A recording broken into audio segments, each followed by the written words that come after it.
sonho de ganhar a vida jogando bola. Ficar milionário. Ser famoso da noite para o dia. Bola na trave, não quero placar. Bola na área, sem ninguém pra cabecear. Bola na rede pra fazer um gol.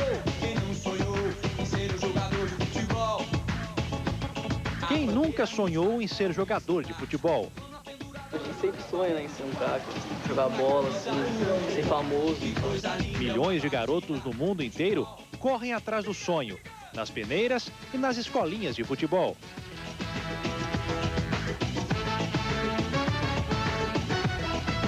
Para muitos, esse é um sonho que começa em qualquer lugar. No joguinho da rua ou nas peladas de várzea. As recompensas podem ser grandes. A partir de agora, você vai acompanhar o difícil caminho de quem decidiu entrar no mundo do futebol. Um mundo de sonhos, mas que também guarda muitas armadilhas.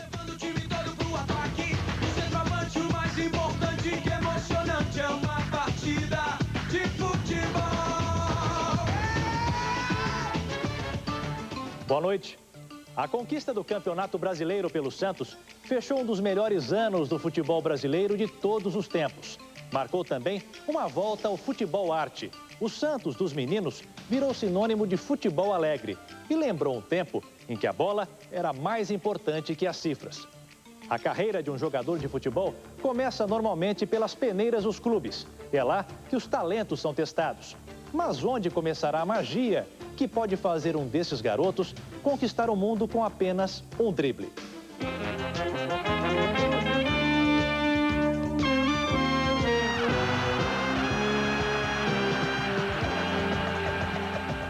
O talento do jogador brasileiro é indiscutível e são muitas as características que diferenciam nossos jogadores do resto do mundo. A começar pelo drible, inventado pelos jogadores negros no começo do século passado para escapar das entradas maldosas dos jogadores brancos. Era brasileiro, um dos maiores dribladores do século que passou.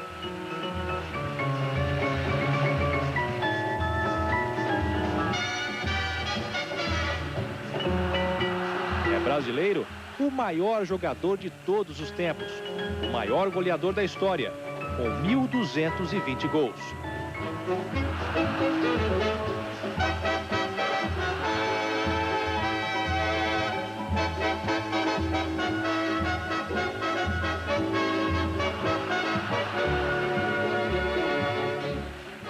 Qual garoto não gostaria de ser um Garrincha, um Pelé?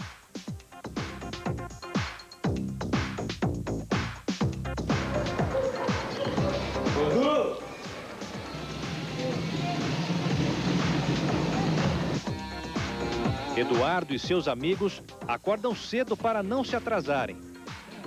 Sem dinheiro para a condução, eles atravessam a cidade de São Paulo a pé.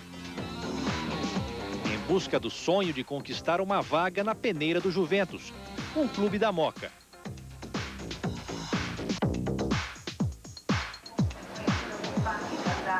Você joga de quê?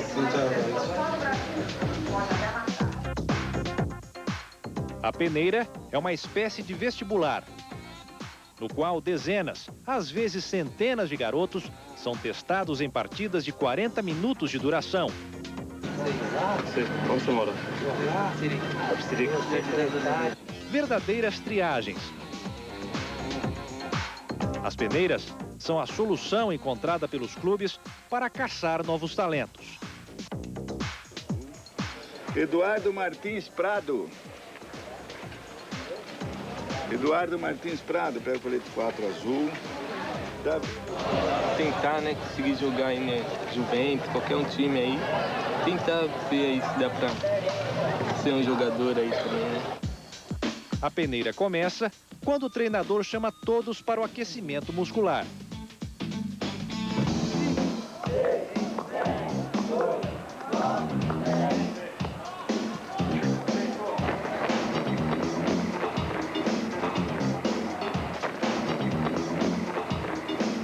Do lado de fora, os pais também sofrem.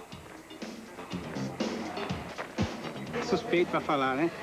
Mas eu acho que ele tem condições, inclusive o professor da escola dele, que ele joga lá no Recanto, o professor já falou para incentivar o menino, ia dar apoio para ele, e eu faço a medida possível que eu posso fazer, eu faço isso por ele. E começa o jogo.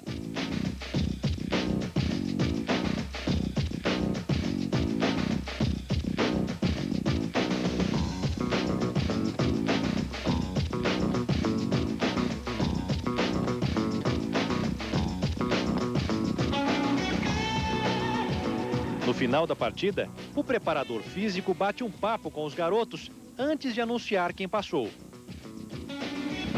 futebol é assim mesmo, um dia você vai bem, outro dia você não vai bem. Fala, pô, mas às vezes o garoto acha, pô, eu fui bem, eu joguei bem. Todo mundo acha que jogou bem, é difícil o cara falar assim, eu joguei mal hoje. Para os garotos, esses minutos são intermináveis. O coração dispara enquanto a lista de aprovados começa a ser lida.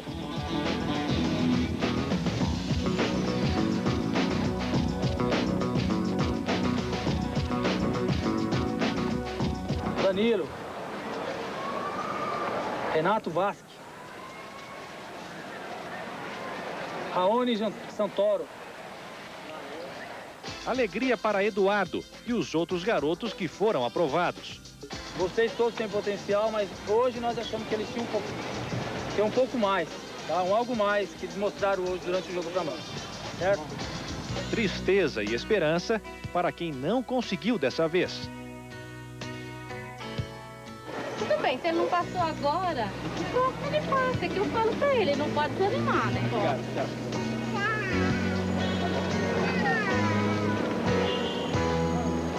Acostumados com os dois lados da moeda, o preparador físico João Carlos tem a difícil tarefa de só manter em campo os melhores.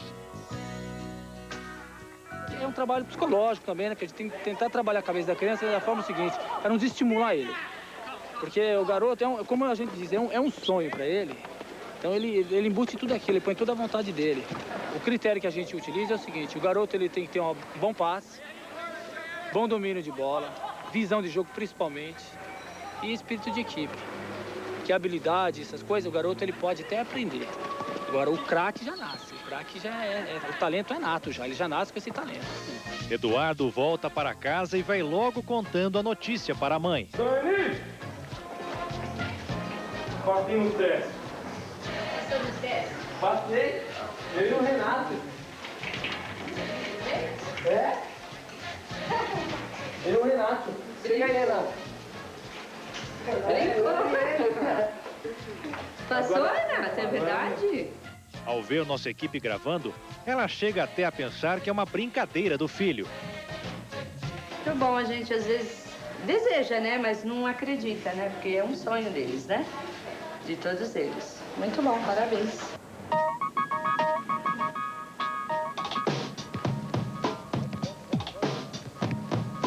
Outro caminho para quem sonha em ser jogador de futebol é cair nas graças dos olheiros.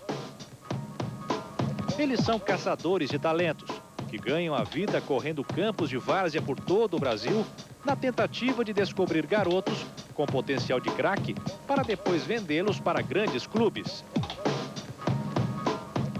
Bom jogador, o menino tem vontade. Agora vamos ver que o Claudinho vai analisar aqui no centro de treinamento. Estamos na cidade de Sorocaba.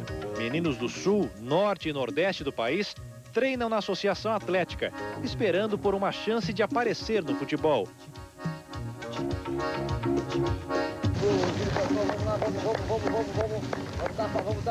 Eles foram descobertos e trazidos até aqui pelo William e José Carlos.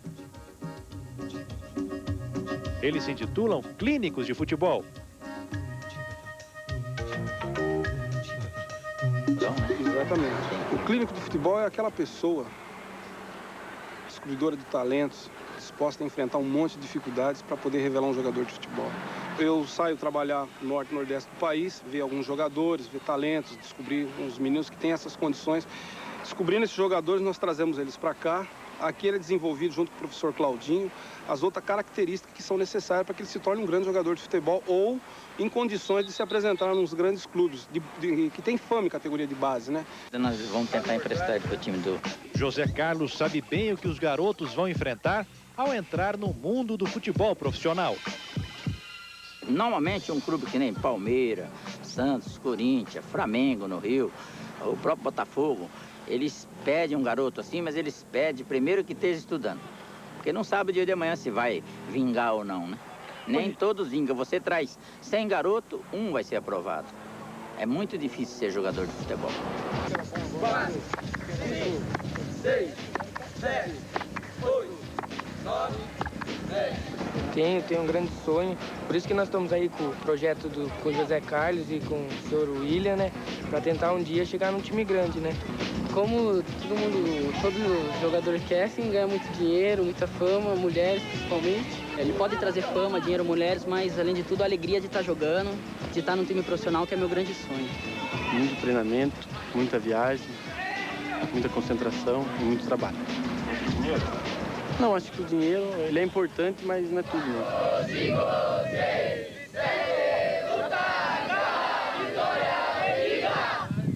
No próximo bloco, Robinho, Diego e Kaká do São Paulo. Eles realizaram o sonho de ser Pelé. Mas essa pode ser uma carreira difícil, cheia de tentações e imprevistos. Momento muito bom, eu não quero parar por aí não, eu quero estar sempre jogando assim, sempre jogando bem e ajudando a minha equipe. O sucesso só acontece quando a oportunidade e quando a preparação. Acho que a oportunidade que o professor Leão me deu, eu estava bem preparado. Até onde vai, Robinho? Espero ir muito mais, se Deus quiser.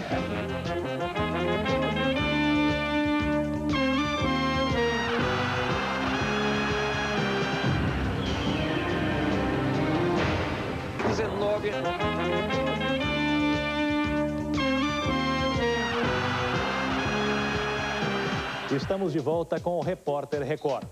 A nova geração está no auge. Robinho tem apenas 18 anos e já está sendo comparado a Garrincha e Pelé. Mas no mundo da bola, as regras podem ser tão fugazes quanto os dribles dos craques.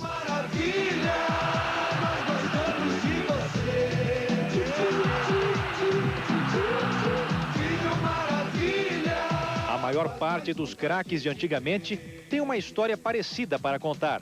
Histórias que falam de times de bairro, de campos de várzea, de futebol de rua. Hoje a história é bem diferente e o cenário também. Os campos de várzea quase não existem mais. E a rua ficou perigosa.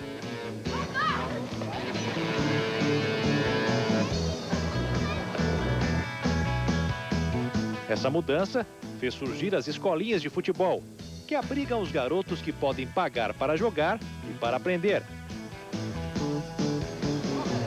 A maior parte das escolinhas foi criada por craques do passado.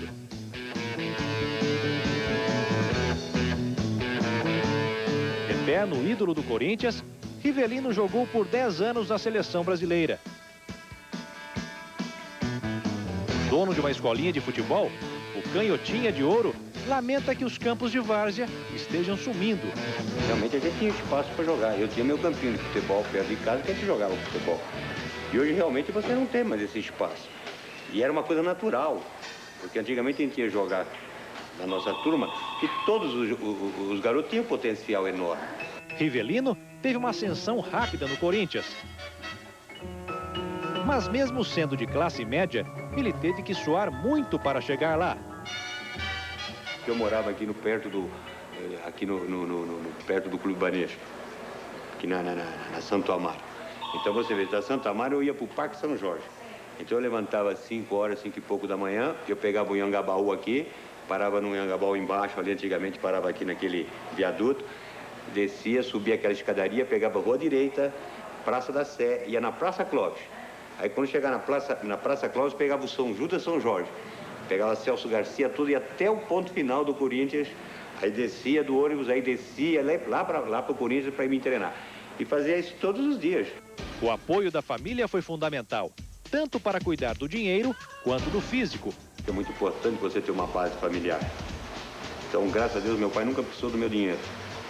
Então, tudo que eu ganhava, meu pai investia. Procurava investir, procurava pensar sempre para frente. E sempre, porque o futebol, infelizmente, não é eterno. Não é um trabalho que você tem hoje, um trabalho normal, que você trabalha 20, 30, 40 anos. O futebol, no máximo, às vezes você estoura com 20 e poucos anos.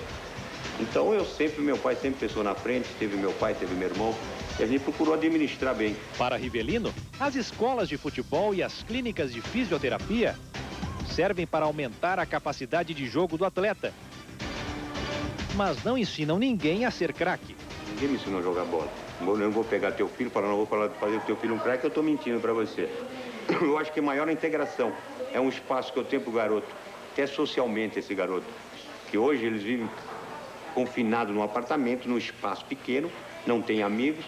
Então isso aqui, claro, a gente ensina o futebol, mas não é o caso de eu chegar e falar para ele, você vai ser um craque, pode deixar que eu vou fazer de você um jogador. Isso eu estou mentindo até para o próprio garoto, que é um pecado. O jogador brasileiro virou artigo de luxo e o mundo inteiro está de olho. Hoje, a profissionalização fala mais alto. Quem quiser entrar no jogo tem que estar preparado para vencer. O mundo é nossa, com brasileiro não há quem possa. Eita, esquadrão de ouro, é bom saber. O jornalista Flávio Prado acompanha bem de perto a evolução do futebol brasileiro. Clubes estão envolvidos numa máfia tão grande que para você fazer um teste hoje em qualquer time, você tem que ser apresentado por um empresário. É incrível, né? Esse empresário já vai fazer um contrato de gaveta, já vai tomar um dinheirinho e tal. Mas, infelizmente, os clubes criaram uma máfia que você só consegue chegar se você tiver alguma indicação. Aquela história do craque, do menininho que ia lá com a bolinha, humilde, está muito difícil de ser feito. O passado dos jogadores que estão hoje em destaque nos grandes clubes reflete as muitas dificuldades e tentações que esperam esses garotos. A maneira diferente de se comportarem em campo fez de Robinho e Diego destaques do time do Santos neste campeonato brasileiro.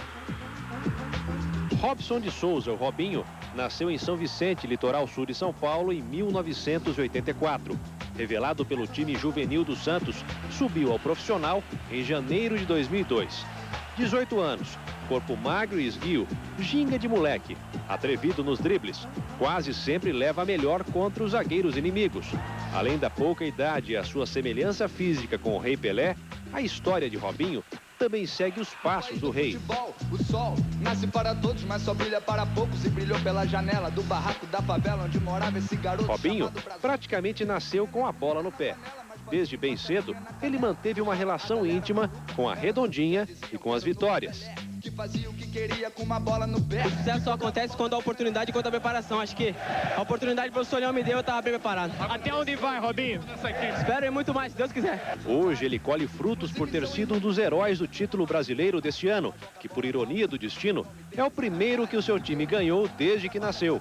O assédio tanto da imprensa quanto do público em geral é a principal novidade na vida do jogador. E a única mágoa desse garoto de apenas 18 anos é o seu corte da seleção sub-20, que vai disputar o campeonato sul-americano no começo do ano que vem. Uma das principais revelações do Santos, Diego, é um craque prodígio. Ele é o jogador mais jovem a levantar a taça de campeão brasileiro de futebol. Você vai conhecer agora um pouco desse menino que, com seu futebol arte, encanta e arranca elogios de especialistas do mundo da bola. Diego é Diego Ribas da Cunha, paulista de Ribeirão Preto, onde, aliás, tudo começou. Mas, claro, não faz muito tempo. Aos 17 anos, o meia santista é um obstinado pelo futebol. Ele começou a jogar aos 6 anos de idade. O primeiro time foi o Comercial de Ribeirão. Dona Cecília, mãe incentivadora e fã de carteirinha, conta que viveu em função do filho atleta. Horário de almoço, horário de aula, horário de futebol e horário de treino, horário de tudo era em função a ele. Diego chegou para o Santos em 1997 aos 12 anos, mas como craque já era um veterano. Basta olhar a quantidade de troféus e medalhas que já havia conquistado, inclusive em outros esportes. Esporte que envolve bola é com ele, então ele nunca saiu da característica que seria a bola. É tênis, é handball e é lógico que o predileto mesmo é o futebol. Craque precoce, Diego também é rápido no amor. Namora firme há mais de um ano a modelo Bruna Letícia, ex-colega de colégio. Ela diz que encara bem a marcação cerrada das fãs do namorado. O assédio está muito grande, principalmente das meninas, mas eu tô tentando me dar, tô tentando conciliar, né, meu namoro com esse assédio, que é difícil. No futebol, Diego pulou etapas e chegou este ano mais rápido ao time profissional do Santos. Antes também, defendeu a seleção brasileira sub-17 e é nome certo para as próximas Olimpíadas. Seu futebol requintado é constantemente elogiado pelo Rei Pelé e também cobiçado por nada menos que 50 clubes do exterior. Mas Diego quer mesmo é ficar no Santos. Financeiramente, todos sabem que a Europa é muito importante, mas como eu disse, em primeiro lugar vem a satisfação profissional, né, do jogador, de estar bem no clube, de estar satisfeito com o que está fazendo, com a torcida, com a diretoria e o que acontece comigo no Santos. Então, eu, no momento, jamais trocaria o Santos por qualquer outro clube. Que o futebol brasileiro tenha por muitos anos. E a galera delirar, esse garoto tá danado, e a galera delirar, esse garoto tá danado.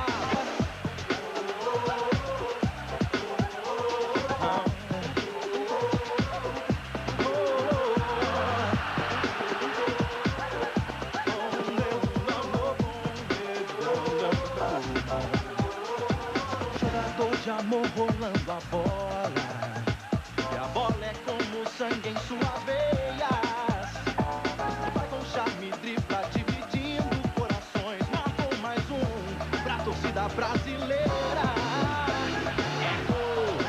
E a galera delirar, esse garoto tá danado. E a galera delirar, esse garoto tá danado.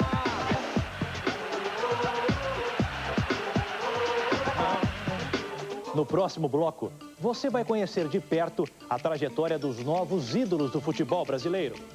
Eu acho que no ano do Penta é mais do que maravilhoso ver uma nova geração.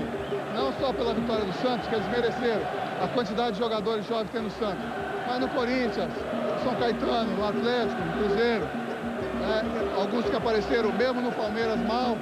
Eu acho que o próximo treinador da seleção vai poder deitar e rolar se for inteligente.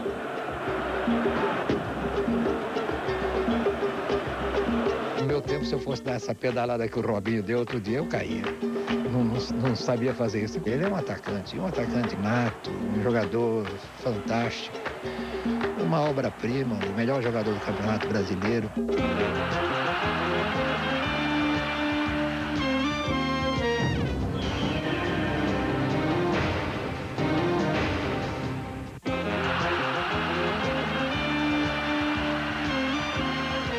Eles repetem uma história comum à maioria dos jogadores brasileiros. Vieram quase todos de famílias simples e ousaram sonhar.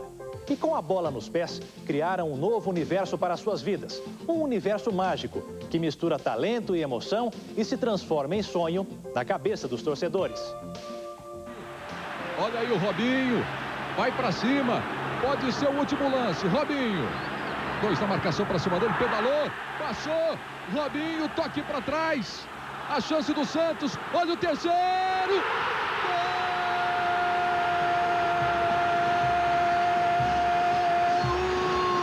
Gol do Santos. Marca o terceiro gol, é campeão brasileiro peixe. É impossível falar de novos talentos sem falar do Santos. Um time jovem e tradicional. Campeão absoluto deste ano. Explica-se. Com Pelé, Coutinho, Pepe e tantos outros, o Santos tornou-se bicampeão mundial. Mas amargou um jejum de 18 anos sem títulos, exatamente a idade de Robinho, um de seus maiores craques do momento. E foi com os meninos da Vila, cheios de talento e atrevidos dentro de campo, que o Santos reviveu os bons tempos para sagrar-se de novo campeão. Uma trajetória que você vai acompanhar agora. Com uma equipe formada por jovens das categorias de base e sem grandes investimentos, o Santos, liderado por Diego, que vestiu com autoridade a mais gloriosa camisa do futebol mundial, e Robinho, teve altos e baixos ao longo da primeira fase do Brasileirão. O time só começou a emplacar no início de outubro, quando venceu o Corinthians no Morumbi por 4-2. Naquela oportunidade, Alberto marcou um golaço de bicicleta e foi o herói da partida. No clássico seguinte, a equipe perdeu para o São Paulo por 3-2. Nesse jogo, Diego comemorou um gol em cima do símbolo do adversário e provocou a maior confusão com o volante Fábio Simplício. A queda de rendimento voltou a assustar. Em Belém, por exemplo, além da derrota para o Paysandu por 2-1, o time também teve que enfrentar a ira da polícia paraense. A equipe também perdeu as últimas 2 partidas da primeira fase e só garantiu a última vaga para as quartas de final, graças à vitória do rebaixado Gama sobre o Coritiba. O primeiro adversário da fase de mata-mata seria o favorito, São Paulo. Mas os meninos da Vila não tomaram conhecimento e já na primeira partida, na Vila Belmiro, venceram por 3-1.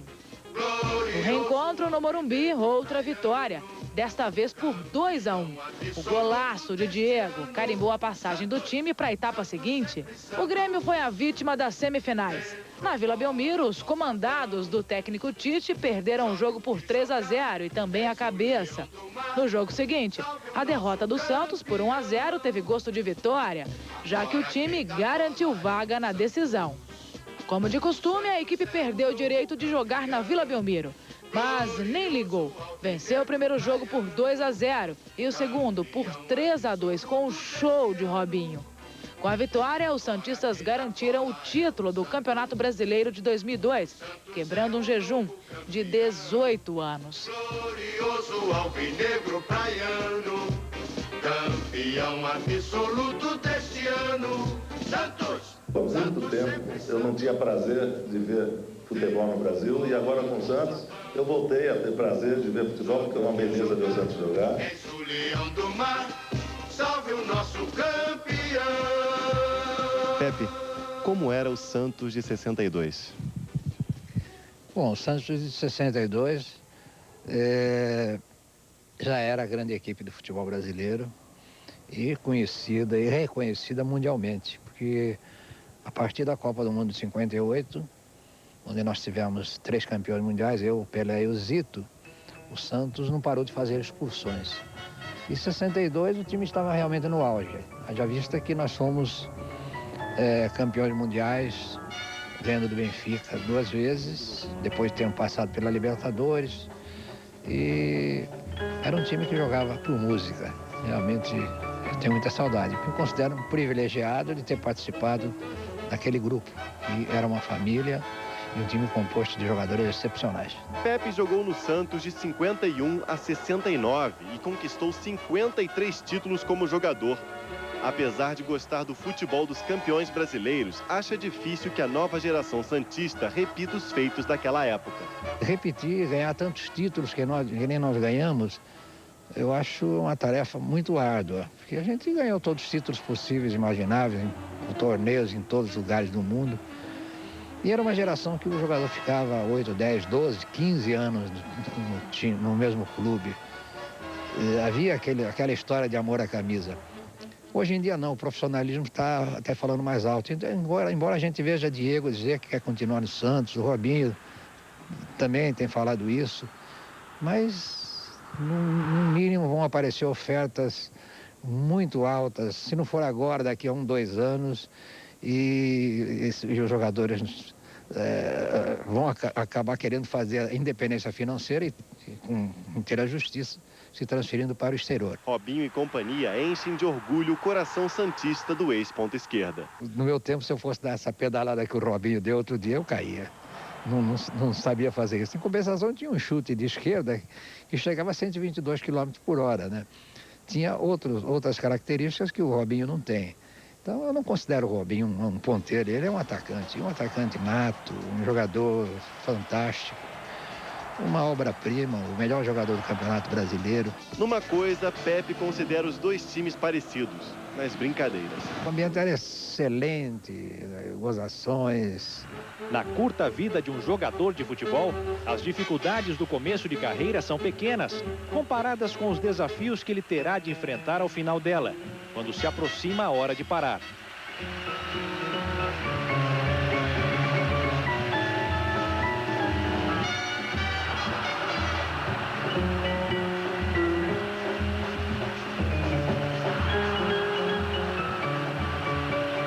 Poucos foram os craques que souberam lidar com a fama e com a falta dela. Raros foram os jogadores do passado que souberam guardar dinheiro para garantir uma vida confortável na velhice e na aposentadoria. Exemplos não faltam de craques que se perderam. A história que me dá muita pena é do Jorge Mendonça, por exemplo.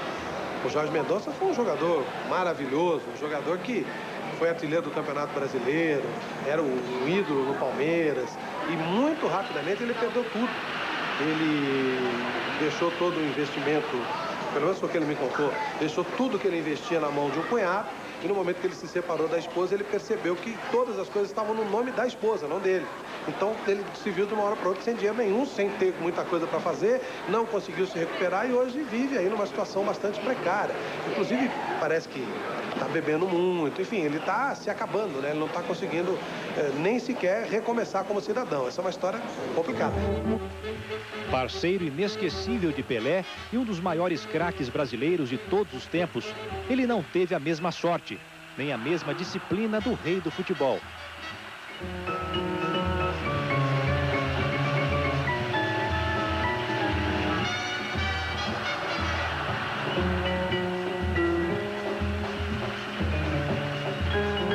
Fora dos campos, brigava com a facilidade em engordar e se iludia com as más companhias.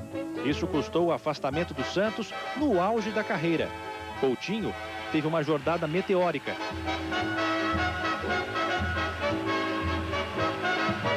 Descoberto por dirigentes do Santos em Piracicaba, no interior de São Paulo, Coutinho estreou como profissional com apenas 14 anos. A minha estreia realmente jogando profissionalmente pelo Santos, eu fui tão mal que eu arrumei minhas coisas e ia me embora. Foi contra a Portuguesa Santista na inauguração dos refletores. E um diretor hoje falecido, o senhor Augusto da Silva Saraiva, foi até a pensão onde eu morava e disse que eu não ia embora coisa nenhuma, que eu ia para a excursão, que eu já estava relacionado para a excursão e tal. E dessa excursão eu voltei praticamente titular. Coutinho hoje ensina futebol para crianças carentes. Olha aí, o que eu não quero está acontecendo. Colete no chão.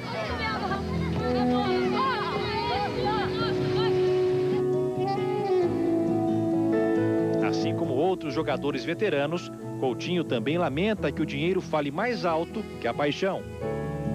Eu acho que a diferença que existe entre o futebol de hoje e o futebol da época em que eu joguei era o amor que existia. Nós tínhamos amor. Tanto é que eu joguei 16 anos no Santos. Pelé jogou 20 anos no Santos. Pepe jogou 20 e poucos anos no Santos. Zito jogou 20 e poucos anos no Santos. Doval jogou 20 anos no Santos. Então todo mundo tinha, não digo um contrato de 20 anos, mas sempre renovando com o próprio clube. E hoje não existe mais isso. Hoje você vê um jogador joga de manhã num clube, de tarde no outro e à noite vai para o Japão. Hoje, por exemplo, não teria dinheiro que pagasse o Pelé. Eu acho que não teria dinheiro para pagar o Coutinho, para pagar o Pepe, para pagar o Zito, para pagar o Garrincha, para pagar o Amarildo, para pagar a Quarentinha, para pagar um monte de canhoteiro, para pagar Pagão. Não teria, porque os que jogam hoje são inferiores, eu acho que são inferiores, e estão recebendo uma fortuna, né, jogando futebol. A carreira do jogador de futebol dura, em média, 10 anos. Mas com os avanços da medicina esportiva, esse tempo promete ser aumentado.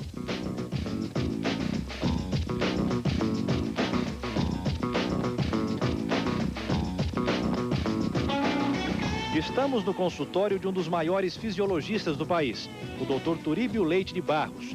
Ele relaciona o avanço da medicina esportiva ao aumento dos anos de bola dos jogadores.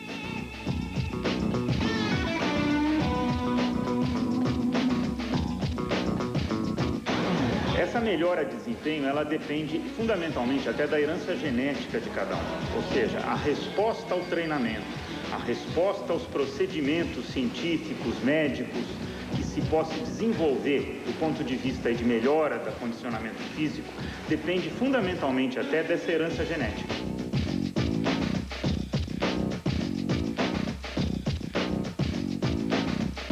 O tratamento personalizado é hoje a maior tendência da medicina esportiva. Já o maior inimigo dos jogadores é a tendência à obesidade, um problema que já tirou de campo muitos craques antes da hora. Um exemplo, o jogador Neto. Lembra dele? O Neto, sem dúvida, é um exemplo de um atleta que sempre lutou contra esse problema. É aquele que tinha, sem dúvida nenhuma, um talento natural absolutamente fora de série, mas que sempre lutou contra o excesso de peso. O que a gente poderia dizer é que se o Neto não tivesse esse problema para enfrentar durante sua carreira esportiva, ele teria, sem dúvida nenhuma, sido um atleta muito mais fantástico do que ele foi. O Galinho de Quintino foi chamado durante muitos anos de craque de laboratório.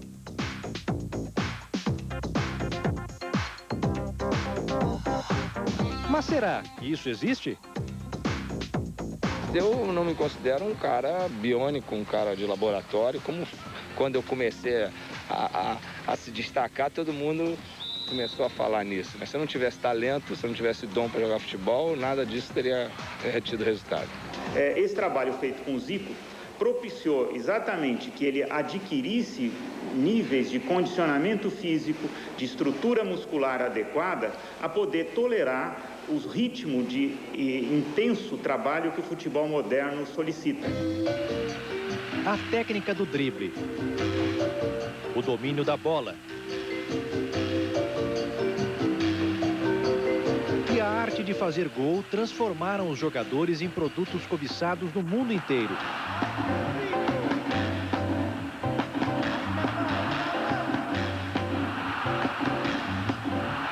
Às vezes, basta uma boa temporada para garantir portas abertas para a fama, o sucesso e principalmente os dólares do exterior.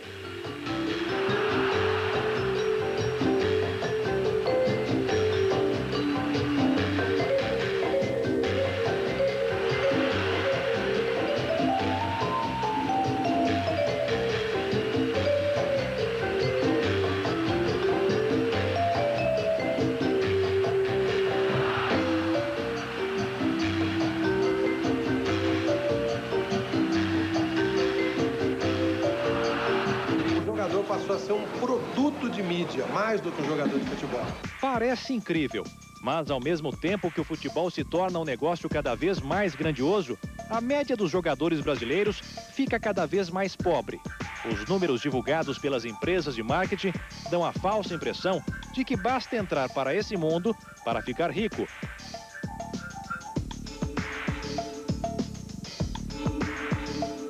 Antes considerado apenas um esporte. Hoje, além de um grande negócio, o futebol se tornou uma atividade que atrai muita gente. Segundo a Fundação Getúlio Vargas, o número de famílias que encaram o futebol como uma profissão igual às outras chega a 10% da população.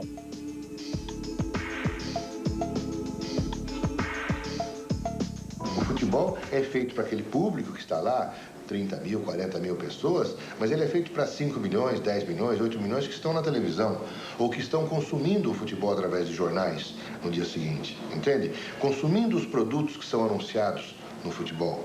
É aí que gira a máquina do futebol e aí é que gera toda esta fortuna para pagar esses jogadores. Ex-repórter de rádio, José Ávila, é hoje o rei do marketing esportivo do Brasil.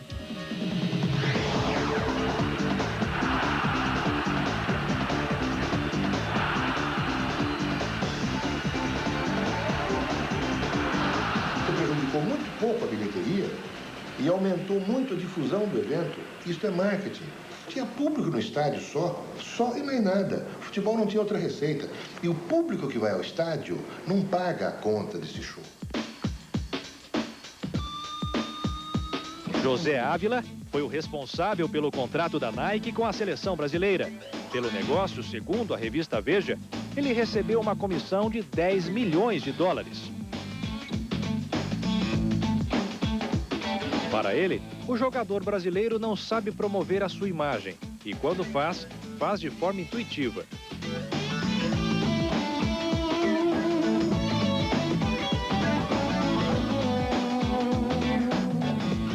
Às vezes você melhora, às vezes o próprio jogador melhora as qualidades dele como jogador aos olhos do público, aos olhos da imprensa, aos olhos do cliente, do patrocinador, ele às vezes melhora. Outro problema que afeta o futebol brasileiro é a pirataria. A bandeira pirata tremula lado a lado com as dos clubes de futebol no Brasil. De acordo com a Abraleme, a Associação Brasileira dos Lojistas de Equipamentos e Materiais Esportivos, a pirataria esportiva representa um mercado anual de cerca de 2 bilhões de dólares, 20% do que o setor formal movimenta por ano. Mais difícil é estimar quanto esses 20% representam em prejuízo para os clubes, a maioria já em situação precária. O Flamengo, o clube de maior torcida do país, é um bom exemplo. 60% da pirataria dos produtos do futebol tem como alvo os rubro-negros. O clube calcula que deixa de ganhar 10 milhões de reais em royalties por ano com os piratas.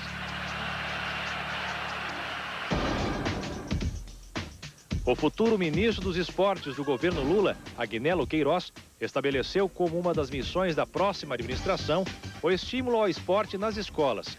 Todas as modalidades receberão atenção, mas o futebol terá prioridade.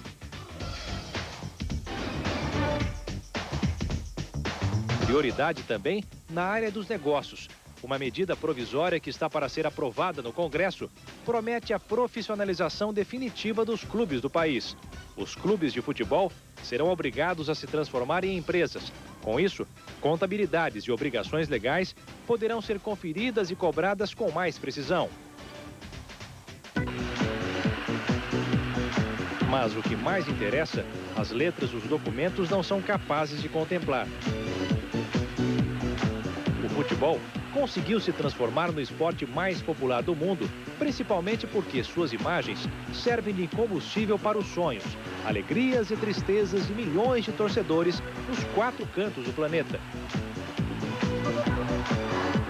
No Brasil, em particular, correr atrás da bola, perseguir o gol, escorregar na terra dos campos de várzea, cobrar uma falta com perfeição, tornam-se símbolos do nosso modo de vida. Numa era em que os atletas tornaram-se cada vez mais gigantes físicos, o futebol reserva lugar para os frágeis de músculos, para aqueles que fazem da leveza e da flexibilidade armas imbatíveis. Assim nos ensinou Robinho, repetindo as lições de mestres do passado. Porém, mais que isso, talvez nós, brasileiros, vejamos em sua capacidade de driblar os adversários a síntese da alegria, da agilidade, de um certo descompromisso, de uma certa indolência, que nos faz a todos lembrar de nossas essências, das tardes nos campinhos de rua, das peladas com os amigos. Afinal, quem nunca sonhou em ser um jogador de futebol?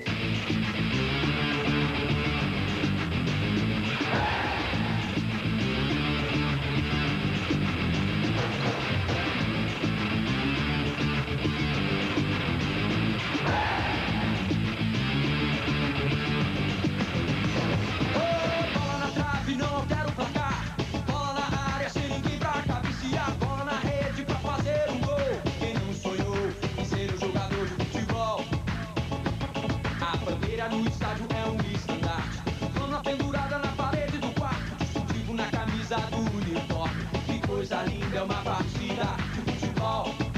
Pica, pica!